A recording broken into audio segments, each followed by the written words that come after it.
Finally বাংলাদেশের entry লেভেলের smartphone মার্কেটে এবার যুক্ত হতে যাচ্ছে, মানে কয়েকদিনের মধ্যে লঞ্চ হবে itel A100C এবং লঞ্চ হওয়ার আগেই প্রচুর হাইপ তৈরি হয়েছে।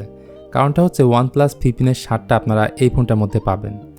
আর এই ফোনে শুধু একটা ভেরিয়েন্টই বাংলাদেশে পাওয়া যাবে, 4GB র্যামের সাথে 128GB ইন্টারনাল স্টোরেজ।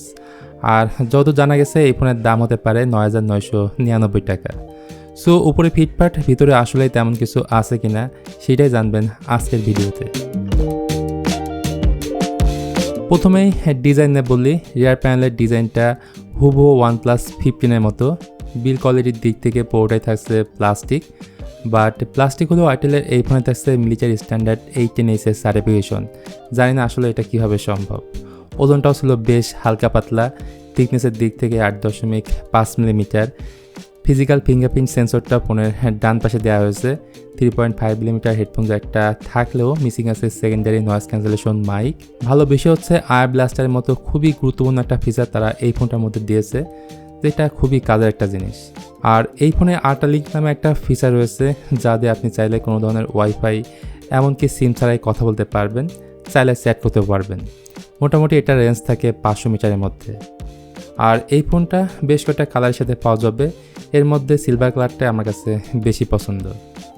তবে ভালো লাগবে না এই ফোনটা সামনের দিকে আসলে, কারণ 2025 সালের একদম শেষ মুহূর্তে এসে ড্রপ নচ দেওয়াটা আসলে কোনোভাবেই আমার কাছে যুক্তিসঙ্গত মনে হয়নি।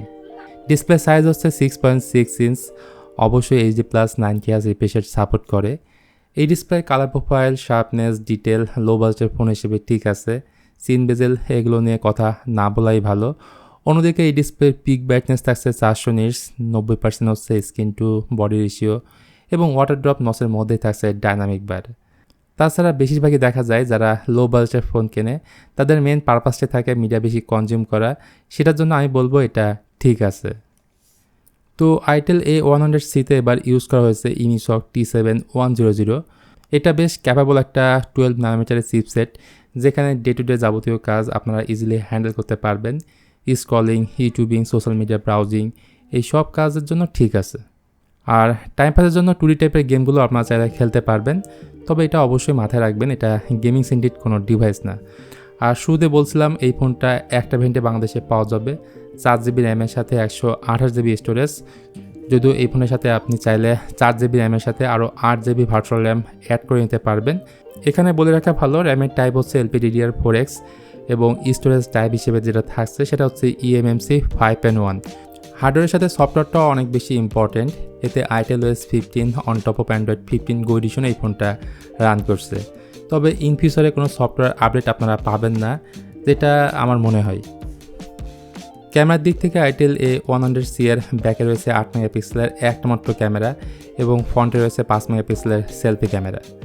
দিনের আলোতে ছবি তুললে ছবির কোয়ালিটি আপনারা ভালো পাবেন, কালার ঠিক আছে। তবে রাতে বা লো লাইটের ক্ষেত্রে একটু নিম্নমানের ছবি পাবেন, যেমন নয়েজ বেশি হতে পারে, ডিটেল কম হতে পারে।